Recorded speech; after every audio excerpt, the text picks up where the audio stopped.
Бір шаңырақ астында деп аталған мерекелік шараға мыңдаған ақтөбелік қатысты. Олардың арасында этномәдени бірлестіктер, ұйымдар мен кәсіпорындардың өкілдері, студенттер мен оқушылар бар. Түрлі халықтардың ұлттық киімдерін киген топ қаланың басты көшесі Әбілқайыр хан даңғылы бойымен жүріп өтті.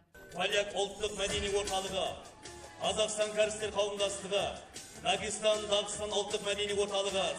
Ауқымды шараның сулы жасылды гүлзар маңында өтуінің себебі бар. Мұндағы шаңырақ пен елбасының бірлік туралы қанатты сөздері халықты тату-тату өмір сүруге, бірлігі жарасқан ел болуға шақырады. Өскелең ұрпаққа бағдар береді. Салтанатты кешке қатысқан облыс әкімі Бердібек Сапарбаев достық, ынтымақ сөзінің Қазақстан халқы үшін қандай маңызға ие екендігін айтты. Біз еш уақытта басқа ұлттың өкілдерін жат, бізге қатысы жоқ ұлттар деп бөлген емеспіз.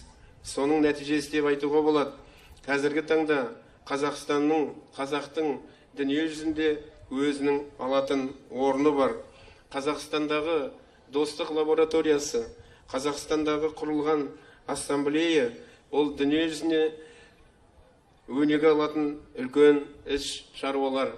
Ендігі қазіргі ұрпақтың міндеті, соны біз ары қарай жалғастыруымыз керек. Өңір басшысы түрі басқа болса да тілегі бір, ұлты басқа болса да жүрегі бір болған. Ақтөбедегі 18 этномәдени бірлестік өкілдері марапаттап, ақшалай гранттар табыстады. Бұл қаржы бірлестіктердің жұмысын қолдау және әрі қарай дамуы үшін берілді. Бүгінде облыста 90-нан аса ұлттың өкілдері келісіммен достық қарым-қатынаста өмір сүріп келеді. Бір шаңырақ астындағы мерекелік шарада мәдени ұжымдар да өнер көрсетті.